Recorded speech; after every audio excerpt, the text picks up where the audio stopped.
Hello बच्चों, बहुत बहुत स्वागत है आपका हमारे और आपके प्यारे से YouTube channel HP Mahadeva classes में। आज क्लास 12 के इस वीडियो में बेटा आज हम स्फेरिकल मिरर के कॉन्सेप्ट को समझने वाले हैं। और इसके पहले के जो आपके कॉन्सेप्ट था प्लेन मिरर, उसको हमने पूर्णतः एंड कर दिया है, खत्म हो चुका है वो आपका। तो आज हम जो देखेंगे वो आपका स्फेरिकल मिरर है। क्या देखेंगे बच्चा? Spherical mirror. Spherical mirror. तो बच्चा लोग आप सभी पेन और कॉपी लेकर बैठ जाइए, नोट्स बनाना स्टार्ट कर दीजिए, है ना। नोट्स बनाना स्टार्ट कर दीजिए, क्योंकि खुद का बनाया हुआ नोट्स दुनिया में सबसे बेहतरीन नोट्स होता है ना। तो बच्चा आप लोग इसमें जो भी कॉन्सेप्ट बताए जाएंगे वो सारे के सारे कॉन्सेप्ट आपको तब समझ में आएंगे पूर्णतः अच्छे तरीके से जब आप इसके पहले के वीडियोस को वॉच करके आएंगे, है ना। इसके पहले की वीडियो को आप देख कर आएंगे तो आपके सारे के सारे कॉन्सेप्ट, सारे के सारी चीज़ें आपको बड़े ही आसान तरीके से समझ में आ जाएंगी, है ना। ठीक, तो बच्चा इस वीडियो को अंत तक देखना जरूर। ऐसा बहुत सारी चीज़ें आपको मिलेंगी जो आप इसके पहले कभी नहीं पढ़े हो। तो वीडियो को अंत तक देखेंगे तो आपको जरूर पसंद आएगी, और पसंद आएगी तो लाइक करिएगा, शेयर करिएगा, सब्सक्राइब करिएगा। तो बच्चा शुरुआत करते हैं आज की इस वीडियो की। हमें क्या पढ़ना है? Spherical mirror. हमें क्या पढ़ना है? स्फेरिकल मिरर मीन्स गोलीय दर्पण। हमें आज पढ़ना है गोलीय दर्पण। क्या होता है गोलीय दर्पण? हमने प्लेन मिरर के बारे में बता रखा है आपको। आज समझते हैं गोली मिरर क्या, दर्पण क्या होता है, स्फेरिकल मिरर क्या होता है, इसको समझते हैं। तो बच्चा ध्यान समझिएगा। मान लो कांच का कोई गोला है। क्या है? कांच का कोई गोला है। कांच का कोई गोला है। अब इसको एक बार यहाँ से कटिंग कर दो, एक बार यहाँ से कटिंग कर दो। कटिंग करने के बाद अब कुछ आपकी ऐसी आकृति मिली। कटिंग करने के बाद बच्चा कुछ ऐसी आकृति आपको प्राप्त हुई। ये कुछ ऐसी आकृति प्राप्त हुई। मैं एक ही गोला लेकर इसमें दोनों चीज़ों को एक्सप्लेन कर रहा हूँ। आप अलग अलग गोला लेके भी आप एक्सप्लेन कर सकते हो इसको, ठीक है। कुछ ऐसी आकृति मिली तो बच्चा इसमें ये जो आपको दिख रहा है, ये जो भाग दिख रहा है, इसमें इस तरफ आप क्या कर दो? कलाई कर दो। कलाई करने का मतलब मैंने बताया है बेटा, सबसे पहले क्या करेंगे? पारे से पॉलिश करेंगे, है ना। पारे से पॉलिश करने के बाद किसी भी रंग, कोई भी आपका कलर हो, उस कलर से इस जहाँ पॉलिश किए हो उसके ऊपर गहरे कलर से, मतलब कि मोटा पेंट मार दो। अब इसको भी इधर कलाई कर दो बच्चा, कलाई कर दो। तो समझो ये आकृति बेटा, ये आकृति देखो, ये आकृति जो बनी है ये भी क्या है? एक दर्पण है। ये गोली आकृति का है। देखो इसकी आकृति कैसी? गोली आकृति। इसकी भी आकृति कैसी? गोली आकृति है। तो ये दोनों ही क्या होते हैं? आपके स्फेरिकल मिरर होते हैं, गोली दर्पण होते हैं। मीन्स इसको कहाँ से लाया गया? कोई कांच का गोला था, उस कांच के गोले को काट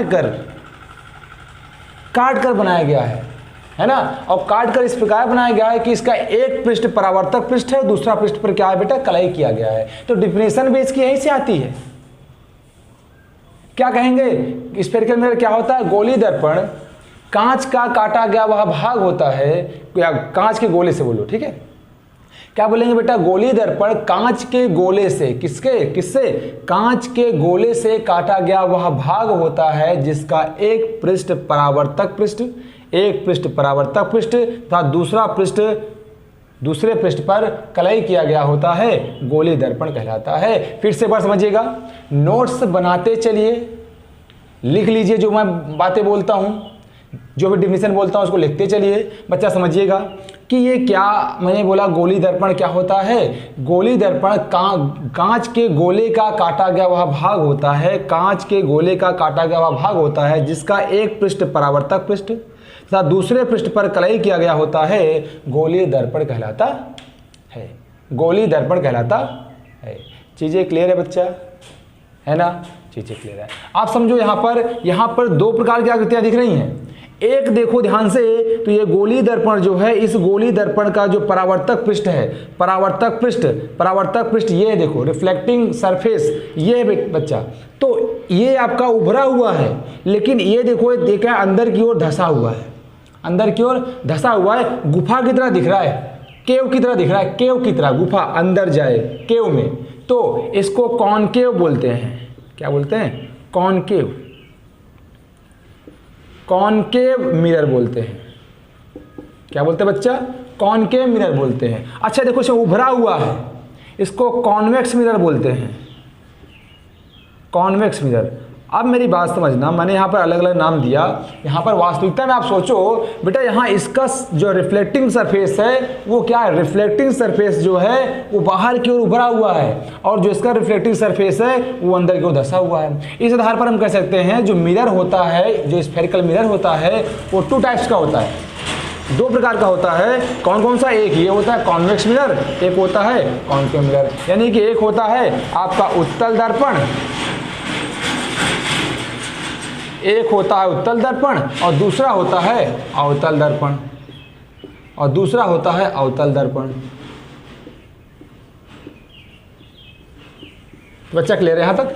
अब समझिए यहां पर क्या बोला? कॉनकेव। मैं बोला ना कि अंदर की ओर धंसा हुआ है, मतलब गुफा में जाएगा, गुफा में, गुफा की तरह दिख रहा है आपका, गुफा की तरह। तो केव, केव, कॉनकेव, केव मीन्स कॉनकेव, केव मीन्स गुफा होता है, तो इसको कॉनकेव बोलेंगे। क्या बोलेंगे? कॉनकेव, यानी अवतल दर्पण, उत्तल दर्पण। अच्छा, इनका एक नाम और भी है, इनका एक नाम और भी है। अब यहां देखना है, ये आपका जो दर्पण है, ये जो मिरर है आपका, इसको डाइवर्जिंग मिरर भी बोलते हैं।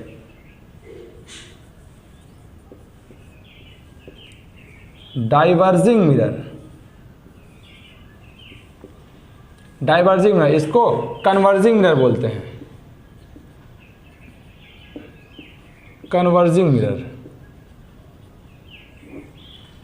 डाइवर्जिंग का मतलब होता है अपसारी, और कन्वर्जिंग मतलब होता है अभिसारी। ठीक है बच्चे, चीजें क्लियर हो रही हैं आपको? ठीक है, तो चलिए अब देखिए, इसका मतलब है, डाइवर्ज का मतलब होता है फैलाना, और कन्वर्ज का मतलब होता है सिकोड़ना। अभी बताएंगे फैलाना और सिकोड़ना क्यों ऐसा हम बोल रहे हैं, डाइवर्जिंग कन्वर्जिंग क्यों बोल रहे हैं। अभी इनके जब फंक्शन को पढ़ेंगे, एक किस प्रकार से कार्य करते हैं, किरणों को फैलाते हैं या सिकोड़ते हैं, तो उसके आधार पर इनका नाम दिया गया है, उसको हम समझेंगे अभी। ओके, ठीक। चित्र बनाकर बढ़िया से इसकी डिफिनेशन लिख लीजिएगा, जो मैंने अभी बोला फिर से एक बार बोल देता हूँ। क्या है गोली दर्पण? गोली दर्पण कांच के गोले का काटा गया वह भाग होता है जिसका एक पृष्ठ परावर्तक पृष्ठ तथा दूसरे पृष्ठ पर कलई किया गया होता है, गोली दर्पण कहलाता है। ठीक है बच्चा, चलिए आगे की ओर बढ़ते हैं। दर्पण आपके 2 प्रकार के होते हैं, दर्पण 2 प्रकार के होते हैं। पहला कौन सा होता है?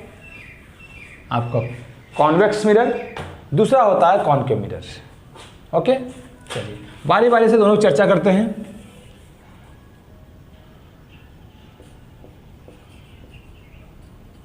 Types of mirror, types of mirror. ठीक है बच्चा, टाइप्स ऑफ मिरर कितने प्रकार के होते हैं? 2 प्रकार के। पहला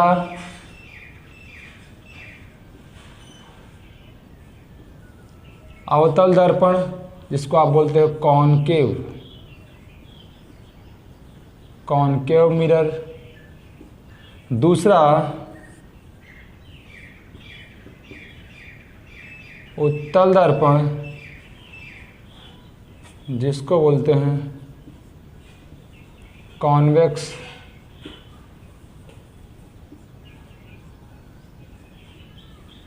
कॉन्वेक्स मिरर। ठीक है, कॉन्वेक्स मिरर। तो चलिए, एक अवतल दर्पण क्या होता है, उत्तल दर्पण क्या होता है, इनको बारी बारी से समझते हैं। पहला आपका अवतल दर्पण।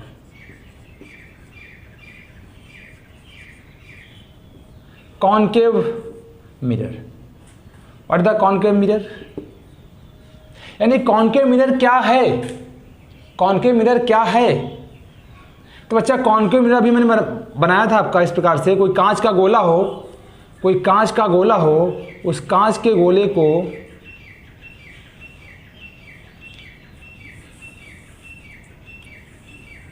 कोई बेटा कांच का गोला हो, उस कांच गोले को यहां से काट दो। काटने के बाद कुछ ऐसी आकृति आपको यहाँ पर प्राप्त होगी, काटने के बाद कुछ ऐसी आकृति आपको प्राप्त होगी। ये देखिए, ये आकृति है और इसको आप इधर से कलाई कर दो, इधर से कलाई कर दोगे तो आपका जो आकृति बनेगी, इधर देखिए जो आकृति मिली आपकी यहाँ पर, यही आपका होता है कॉनकेव मिरर।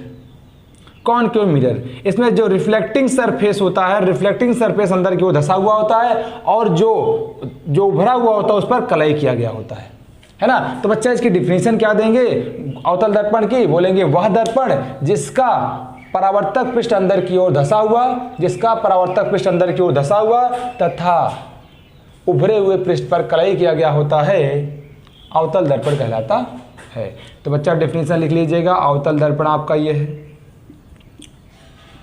डिफिनीशन लिख लीजिएगा।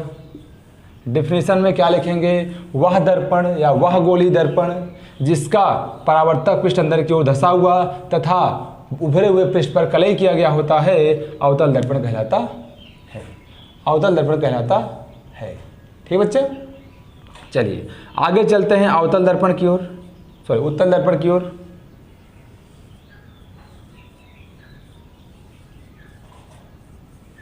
उत्तल दर्पण, इसको समझते हैं। उत्तल दर्पण यानी कि कॉन्वेक्स मिरर क्या होता है? कॉन्वेक्स मिरर क्या होता है? कॉन्वेक्स मिरर क्या होता है? उत्तल दर्पण क्या होता है? कॉन्वेक्स मिरर क्या होता है? इसको समझते हैं। तो बच्चा कॉन्वेक्स मिरर क्या होता है फिर से समझेंगे। एक गोला है, इसको यहाँ से काट दिया, ऐसे काट दिया, कुछ ऐसी आकृति मिली आपको। काटने के बाद कुछ ऐसी आकृति मिली। अगर बेटा ऐसी आकृति मिली और आप क्या करो, इधर कलाई कर दो, इधर कलाई कर दो,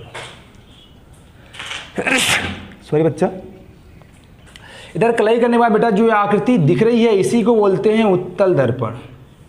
क्या बोलते हैं? उत्तल दर्पण। इसी को बोला जाता है उत्तल दर्पण।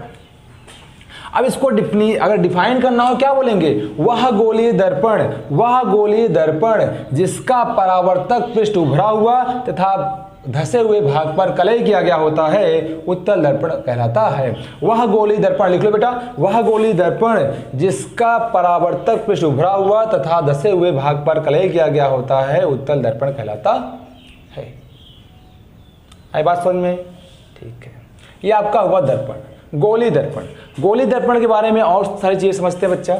ठीक है, चलिए कुछ परिभाषाएं हैं, उन परिभाषाओं के बारे में समझते हैं। इन सारी चीज़ों को आप लिखते हुए चलिएगा, नोट्स बनाते हुए चलिएगा। चलिए परिभाषाओं के बारे में जानते हैं। कुछ विशेष प्रकार की परिभाषाएं हैं।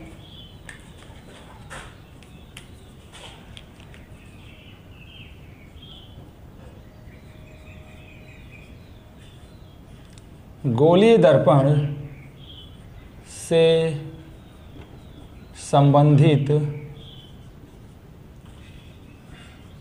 महत्वपूर्ण परिभाषाएं।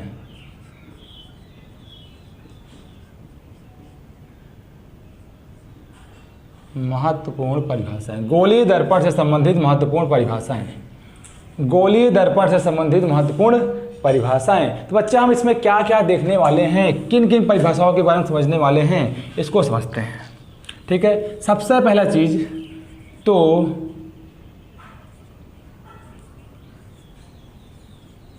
दर्पण का द्वारक। दर्पण का द्वारक, द्वारक, aperture, aperture of mirror, aperture of mirror. दर्पण का द्वारक बच्चा, इसको समझने वाले हैं। दूसरी चीज समझने वाले हैं दर्पण का ध्रुव। दर्पण का ध्रुव, दर्पण का ध्रुव यानी pole of mirror, pole of mirror. जो थर्ड समझने वाले हैं बच्चा वो क्या है? वक्रता केंद्र। दर्पण का वक्रता केंद्र, वक्रता केंद्र, इनको डिफाइन करेंगे। क्या होता है? Centre of curvature, centre of curvature. Number 4, वक्रता त्रिज्या, वक्रता त्रिज्या, sorry radius of curvature, radius of curvature. 5th number जो हम लोग परिभाषित करने वाले बच्चा वो आपका है, अच्छा मुख्य अक्ष भी नहीं बताया आपको,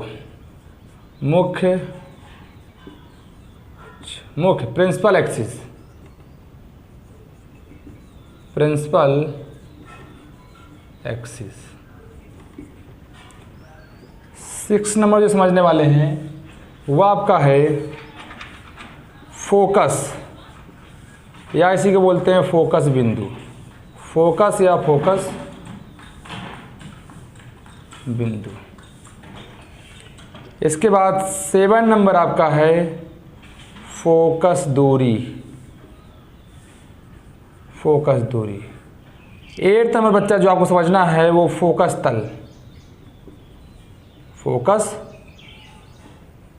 तल के बारे में समझना है। इतनी सारी चीज़ों को आपको समझना है, मतलब फोकस है फोकल पॉइंट, फोकल लेंथ और फोकल प्लेन, इन सारी चीज़ों के बारे में समझना है। तो एक एक करके हम सारी चीज़ों को समझने की कोशिश करते हैं। तो चलिए सबसे पहले दर्पण का द्वारक, दर्पण का द्वारक। तो एक सारांश बता आपको क्या क्या चीज़ें हमें देखना है दर्पण में, क्या क्या चीज़ें हमें समझना है यहाँ पर। तो बच्चा चलिए दर्पण का द्वारक समझते हैं। अच्छा एक गोला आपका है बच्चा, समझिएगा एक कांच का एक गोला है, कांच के इस गोले को, कांच का एक गोला है, ये कांच का एक गोला है। जब इस कांच के गोले को, जब इस कांच के गोले को यहाँ से काट दिया गया, मान लो काटने के बाद आपको ऐसी आकृति मिली, ये बेटा यहाँ पर एक गोली आकृति मिलेगी ना आपको, यहाँ पर ऐसे, यहाँ पर भी एक गोली आकृति मिलेगी ऐसे, इस प्रकार की आपके ऐसे मिलेगी ना, यहाँ पर एक गोल सा आकृति यहाँ मिलेगा, है ना। कुल मिला के जब काटेंगे तो आपका कुछ ऐसे आकृति बनेगा, ऐसा यहाँ गोल सा आकृति है कि आपको मिलेगा यहाँ पर, है ना, एक गोल सी आकृति यहाँ पर मिलेगी। तो बेटा ये जो गोल सी आकृति है, ये जो गोल सी आकृति यही है दर्पण का द्वारक।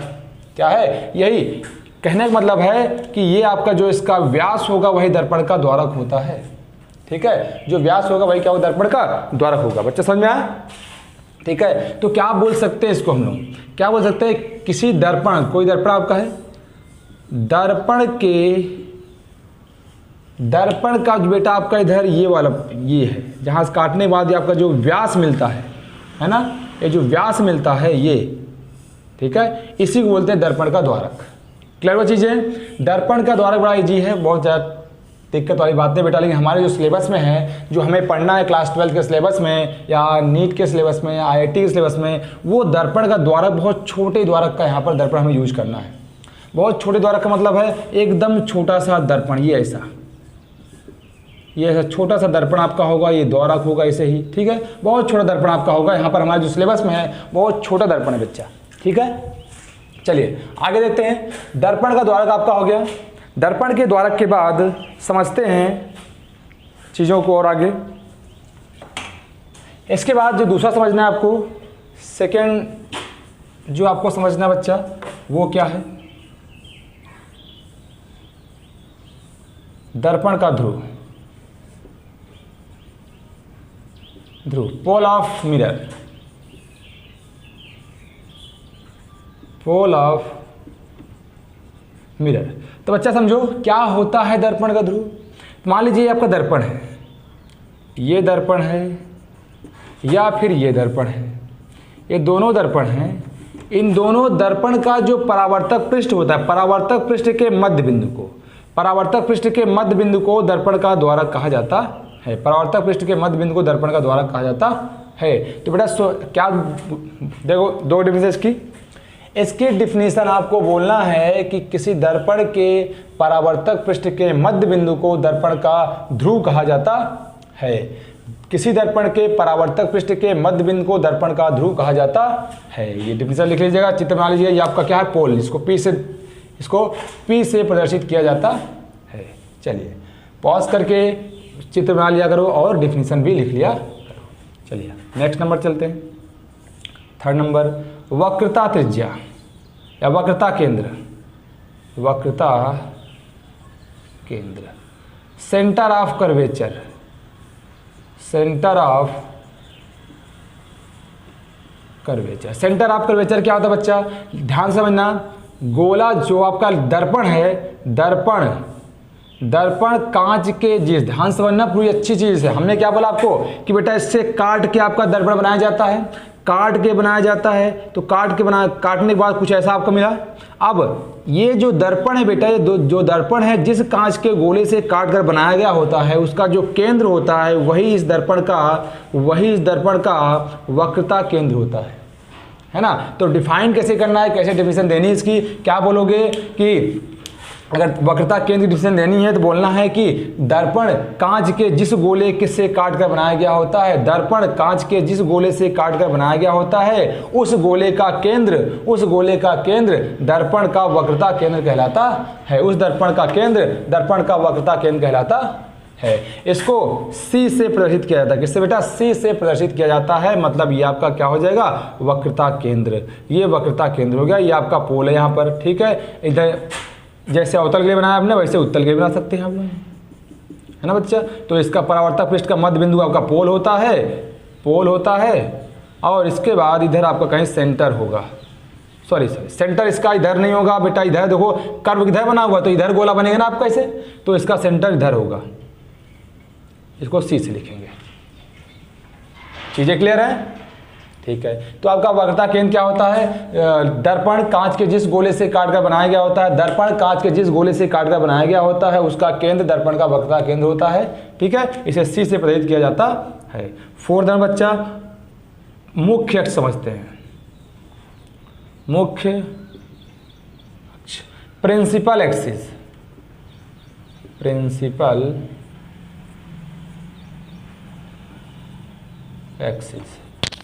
एक्सिस बच्चा समझिएगा, प्रिंसिपल एक्सिस क्या होता है। अब प्रिंसिपल एक्सिस यानी मुख्य अक्ष, दर्पण के ध्रुवी और वक्रता केंद्र C, दर्पण के ध्रुवी और वक्रता केंद्र C, दर्पण के ध्रुवी और वक्रता केंद्र C से होकर जाने वाली रेखा, दर्पण के ध्रुवी और वक्रता केंद्र C से होकर जाने वाली रेखा दर्पण का मुख्य अक्ष कहलाता है। दर्पण के ध्रुवी और वक्रता केंद्र C से होकर जाने वाली रेखा दर्पण का मुख्य अक्ष कहलाता है। ये आपका है। चलिए आगे देखते हैं बच्चा। ये सारी चारों चीज़ें क्लियर हो गई होंगी आपकी, ठीक है। अगर ये चारों चीज़ें क्लियर हो गई हैं तो आगे की ओर बढ़ते हैं। अब देखते हैं वक्रता त्रिज्या। वक्रता त्रिज्या क्या होता है, तो समझिएगा क्या होता है वक्रता त्रिज्या।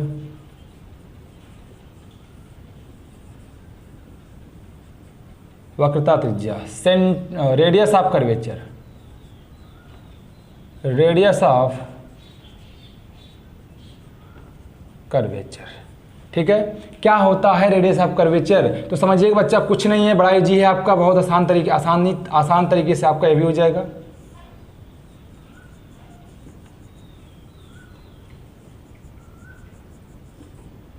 समझिएगा होता क्या है कि आपका मान लीजिए यहाँ पर ध्रुव P है, इसका सेंटर ऑफ कर्वेचर इधर होगा, इनको मिलाएंगे तो मुख्य अक्ष बनेगा, ठीक है। अब समझना बेटा, इस सेंटर ध्रुव P और वक्रता केंद्र C, ध्रुव P और वक्रता केंद्र C, ध्रुव P और वक्रता केंद्र C, ध्रुव P और वक्रता केंद्र C के बीच, ध्रुव P और वक्रता केंद्र C के बीच की जो दूरी होती है वो वक्रता त्रिज्या कहलाती है। ध्रुव P और वक्रता केंद्र C के बीच की दूरी, ध्रुव P और वक्रता केंद्र C के बीच की दूरी, ध्रुव P और वक्रता केंद्र C के बीच की दूरी जो होती है वो आपका होता है radius of curvature, radius of curvature, ठीक है। ध्रुव P और सेंटर ऑफ कर्वेचर के बीच की जो डिस्टेंस होती है वही क्या होता है आपका रेडियस ऑफ कर्वेचर। अब बात समझिएगा कि यहाँ पर और क्या चीज़ें हम इसकी डिवीजन को और किस प्रकार से डिफाइन कर सकते हैं। अब ऐसे बोल सकते हो कि दर्पण कांच के जिस गोले से काट कर बनाया गया होता है उसकी त्रिज्या, दर्पण कांच के जिस गोले से काट कर बनाया गया होता है, दर्पण कांच के जिस गोले से, मान लीजिए काटा यहाँ पर हमने, तो ये दर्पण इधर बना आपका। दर्पण कांच के जिस गोले से काट कर बनाया गया होता है उस गोले की त्रिज्या दर्पण की वक्ता त्रिज्या कहलाती है, ये भी बोल सकते हैं। या फिर आपको देना हो दर्पण के ध्रुवी और वक्ता केंद्र सी के बीच की दूरी को वक्ता त्रिज्या कहते हैं, आप ऐसा बोल सकते हो, है ना। दोनों में से कोई भी डिफिनेशन आप दे सकते हो बेटा। इसको कैपिटल आर से प्रदर्शित किया जाता है, किससे? कैपिटल आर से प्रदर्शित किया जाता है, ठीक है। चलिए अब यहां पर कुछ बातें और समझना है। अब जैसे सेंटर ऑफ कर्वेचर और रेडियस ऑफ कर्वेचर दोनों की बात करते हैं बेटा। अगर हम बात करें तो उत्तल दर्पण के लिए, उत्तल दर्पण के लिए जो आपका सेंटर ऑफ कर्वेचर होता है इस साइड होता है, रेडियस ऑफ कर्वेचर इस साइड होता है ना। परावर्तक पृष्ठ के दूसरी ओर होता है सेंटर ऑफ कर्वेचर और रेडियस ऑफ कर्वेचर। लेकिन इसमें मतलब किसमें? अवतल दर्पण में, कॉनकेव मिरर में जो आपका सेंटर ऑफ कर्वेचर होता है और जो रेडियस ऑफ कर्वेचर होता है वो परावर्तक पृष्ठ की ओर होता है। इस बात को ध्यान देना, ठीक है। चलिए आगे की ओर बढ़ते हैं। वक्रता त्रिज्या आपकी हो गई। वक्रता त्रिज्या के बाद आपको समझाते हैं फोकस या फोकस बिंदु। फोकस या फोकस बिंदु।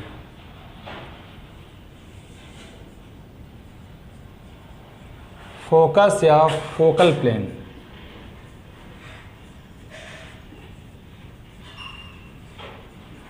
फोकस या focal plane, sorry focal point. Focal point लिखिए चाहे फोकस पॉइंट लिखिए, दोनों ही बातें एक ही हैं। फोकस पॉइंट भी लिख सकते हैं, ठीक है। चलिए समझते हैं क्या होता है। बच्चा दोनों चित्र बनाते हैं।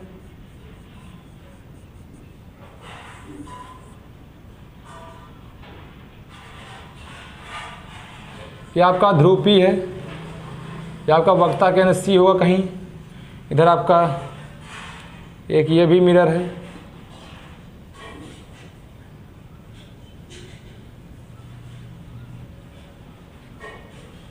ये C है। अब बच्चा होता क्या है इसमें कि अगर हम मुख्य अक्ष, आपका मुख्य अक्ष है ना, ये आपका मुख्य अक्ष है, ये आपका मुख्य अक्ष है।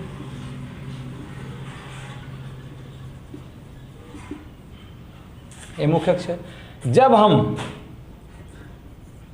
प्रकाश किरणों को मुख्य अक्ष के समांतर लेके आते हैं, जब हम प्रकाश किरणों को मुख्य अक्ष के समांतर लेके आते हैं तो कुछ इस प्रकार से रिफ्लेक्ट होती है, ऐसे, और कुछ ये इस प्रकार से रिफ्लेक्ट हो जाती हैं, ऐसे।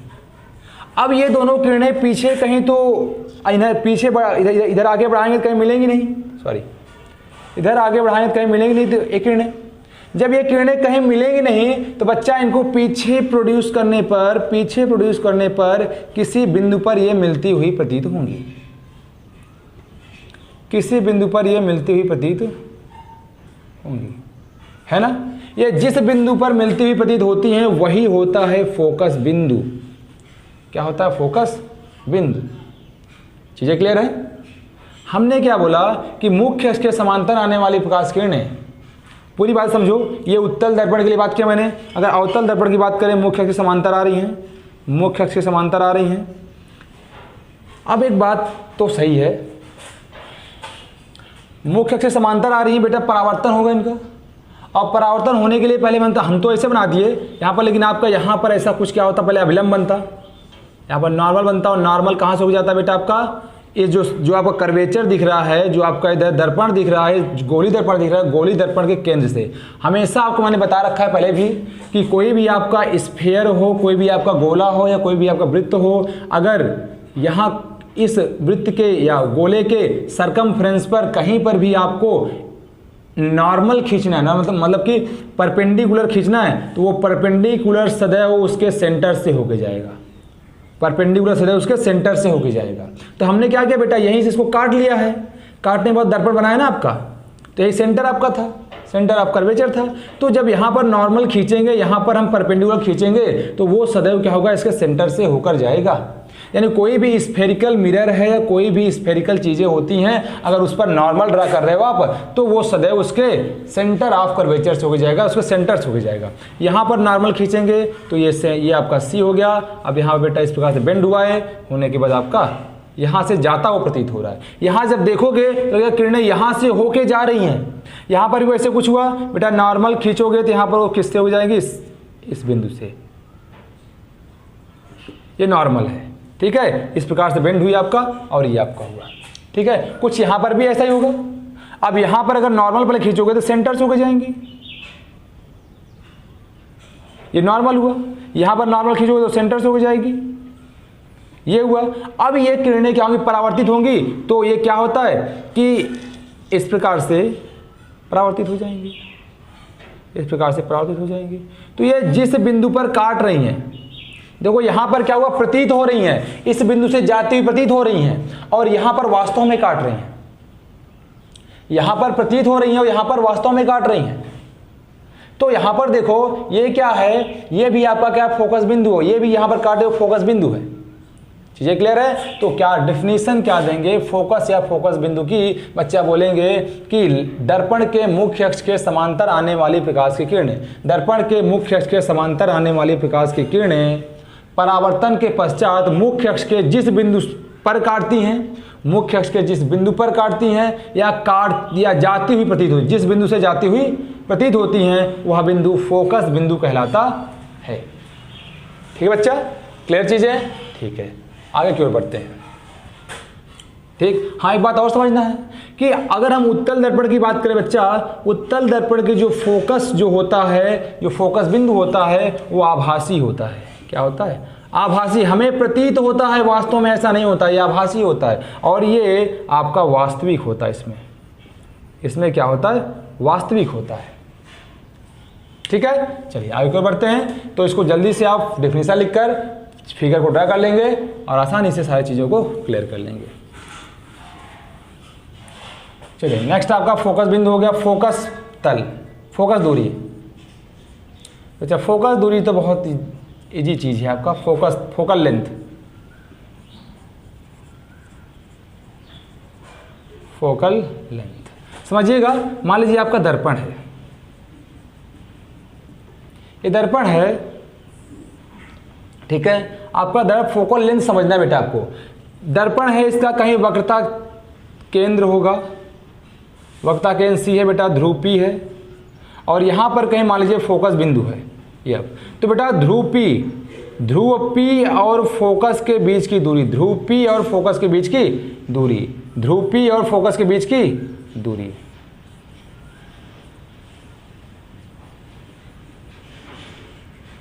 ध्रुव P और फोकस के बीच दूरी। आपका बच्चा ध्रुव P है आपका, और यहाँ कहीं फोकस है इसका F, तो इनके जो बीच की दूरी होगी वो फोकस दूरी कहलाती है। ठीक है, तो क्या बोलेंगे डेफिनेशन में कि किसी भी दर्पण के ध्रुव P और फोकस बिंदु के बीच की दूरी को फोकस दूरी कहा जाता है, फोकस दूरी कहा जाता है। ठीक है, चीज़ें क्लियर है। चलिए आगे की ओर बढ़ते हैं।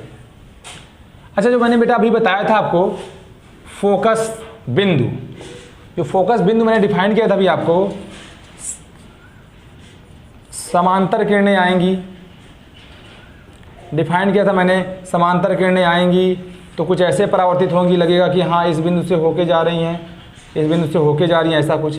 लेकिन बेटा ये किसके लिए पता है, ये पैराएक्सियल रेज के लिए। पैराएक्सियल रेज का मतलब है ये जो मुख्य अक्ष के काफ़ी समीप किरणें हैं उनके लिए है। जो मुख्य अक्ष के काफ़ी समीप किरणें हैं ये उन्हीं के लिए होता है पैराएक्सियल रेज। इसको आप लोग बोलते हैं पार्थिव किरणें। पार्थिव किरणें, पार्थिव किरणों का मतलब ये है बेटा कि मुख्य अक्ष के काफ़ी करीब वाली किरणों को पार्थिव किरणें कहा जाता है। मुख्य अक्ष के काफ़ी करीब वाली किरणों को पार्थिव किरणें कहा जाता है। तो मतलब ये है, मीन्स इसका ये है कि ये सिर्फ उन्हीं तभी वैलिड है, तभी फोकस बिंदु पर ये काटेंगी जब, या जाती हुई प्रतीत होंगी जब ये पार्थिव किरणें होंगी, पैराएक्सियल रेज होंगी। पैराएक्सियल का मतलब है मुख्य अक्ष के काफी समीप होंगी किरणें, या फिर आप ऐसा बोल सकते हो कि लेंस जो दर्पण है बेटा आपका वो बहुत छोटा हो, दर्पण बहुत छोटा होगा। दर्पण छोटा होगा, दर्पण छोटा होगा, ये मुख्य अक्ष, यहाँ समांतर किरणें आएंगे, बहुत ज़्यादा दूर थोड़ी ना होंगी किरणें आपकी, दूर, तो जो जहाँ से जाती हुई प्रतीत होंगी वो आपका क्या होगा, ये क्या होगा आपका फोकस, है ना। ये बहुत ही क्या है, पैराएक्सियल रेज के लिए ही आपका है बेटा। अगर मान लो पैराएक्सियल रेज ना हो, दूर की किरणें हो, दूर किरणें हो, तो दूर किरणें भी आएंगी इसी मुख्य अक्ष पर ही काटेंगी, लेकिन वो फोकस बिंदु पर नहीं काटेंगी, है ना। अगर बेटा कि बहुत बड़ा दर्पण हो आपका, यानी जो किरणें हैं पैराएक्सियल रेज ना हो, जो रेज हैं आपकी पैराएक्सियल रेज ना हो, तो वो आएंगी काटेंगी फोकस पर, इसी मुख्य अक्ष पर ही, लेकिन वो जरूरी नहीं कि आपका फोकस ही हो, वो फोकस होना जरूरी नहीं है, लेकिन पैराएक्सियल रेज होंगी तो बच्चा वो फोकस पर ही काटती हैं। क्लियर चीजें, ठीक है। फोकस दूरी समझ में आया, फोकस बिंदु समझ में आया। अब फोकस तल की ओर चलते हैं और लास्ट पॉइंट इसका, ठीक, लास्ट पॉइंट समझते हैं। चलिए, फोकस प्लेन, फोकस तल,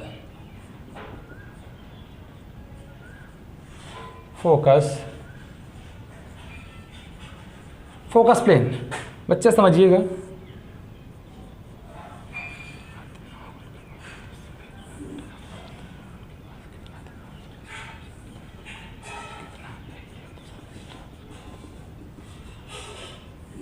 समझिएगा बच्चा, है क्या, मेरी बात समझिएगा। यहाँ पर फोकस तल का मतलब ये है, जैसे यहाँ समांतर किरणें आ रही है बच्चा, समांतर किरणें आ रही हैं, तो आपको मालूम है कुछ एक ऐसे बिंदु से होके जाएंगी ये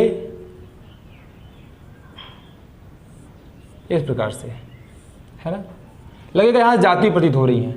अब बच्चा जरूरी नहीं है कि ये मुख्य के समांतर ही हैं, ऐसे भी किरणें हो सकती हैं, वो ऐसी भी हो सकती हैं आपस में समांतर हो लेकिन मुख्य से समांतर ना हो। वो किरणें ऐसी हो सकती हैं कि आपस में समांतर हो लेकिन मुख्य से समांतर ना हो, लेकिन समांतर होना चाहिए किरणों को। यानी कि समांतर किरणें परावर्तन के पश्चात, अब देखिए बच्चा ये परावर्तित होगी तो ये किधर जाएगी, पहले सोचना है हमें। अब सोचना अभिलंब किधर बनेगा, अभिलंब बनाएंगे तो इधर कहीं आपका लंब बनाएंगे, इधर कहीं ऐसे बनेगा, ऐसे आपका, तो कुल मिला के इस प्रकार से जाएगी, लगभग अभिलंब आपका ऐसे बनेगा, ऐसे बनेगा अभिलंब, इधर आपका बेटा इधर अभिलंब बनेगा, तो कुछ प्रकाश किरण आपकी इधर ऐसे जाएगी, मान लो प्रकाश किरण आपकी ये गई, परावर्तित होगी, ये बेटा परावर्तित होगी, बच्चा ये परावर्तित होगी तो ये क्या करेगी, अब ये भी इधर कुछ ऐसे जाएगी, मान लीजिए ये कुछ गई, सॉरी ये मान लीजिए ऐसे गई, ये मान लीजिए ऐसे जा रही है। अब बच्चा ये दूर जा रही है दूसरे से, तो इनको पीछे प्रोड्यूस करेंगे, पीछे इनको प्रोड्यूस करेंगे, पीछे प्रोड्यूस करने पर ये कहीं पर आके यहीं पर काटेंगी, है ना, ये काटेंगी बेटा, जहां पर भी काटेंगी ये आपका एक तल होगा, इसी तल पर ही हमेशा काटेंगी। कहाँ, इसी तल पर ही काटेंगी, याद रखना। समांतर किरणें सदैव एक ऐसा तल मिलता है यहाँ पर जहाँ काटती हैं वो उसी तल पर ही काटेंगी, कहीं ना कहीं एक तल आपको यहाँ पर मिलेगा, उसी तल पर आके कहीं ना कहीं काटेंगी वो किरणें, ठीक है, यहाँ यहाँ यहाँ यहाँ ऐसे, ठीक है, एक तल मिलेगा आपको यहाँ पर। जैसे इसकी बात करते हैं तो बच्चा यहाँ पर पैरेलल रेज आ रही हैं, मान लीजिए यहाँ पर खुद के पैरेलल नहीं है, ये आपका इस प्रकार से है, ये है, ये है, ये मुख्य अक्ष के समांतर नहीं है लेकिन स्वयं में आपस में परस्पर क्या हैं, समांतर हैं। तो ये परावर्तित होने के पश्चात बेटा एक इधर जाएगी आपकी ऐसे, एक आपकी इधर जाएगी, जहां काटेंगे बच्चा वहीं आपका क्या होगा, ये फोकस तल होगा। मतलब ये फोकस तल यहाँ मौजूद होगा पहले से आपका। फोकस तल का मतलब ये है बेटा, ये फोकस भी यहाँ पर फोकस बिंदु भी होगा इसी तल पर, इसी तल पर फोकस बिंदु भी होगा, ठीक है। तो मतलब ये समांतर किरणें दर्पण से परावर्तन के पश्चात जिस तल पर काटती हैं वही आपका फोकस तल होता है। समांतर किरणें, परस्पर समांतर किरणें लेंस दर्पण से परावर्तन के पश्चात जिस तल पर काटती हैं वह क्या होता है, फोकस तल होता है। ठीक बच्चा, सारी चीज़ें क्लियर है ना। तो आज का वीडियो यहीं तक रखते हैं बेटा। अगर आपको अच्छा लगा हो, अच्छी जानकारी मिली हो तो आप वीडियो को लाइक करिएगा, शेयर करिएगा, सब्सक्राइब करिएगा, ठीक है। ओके, धन्यवाद।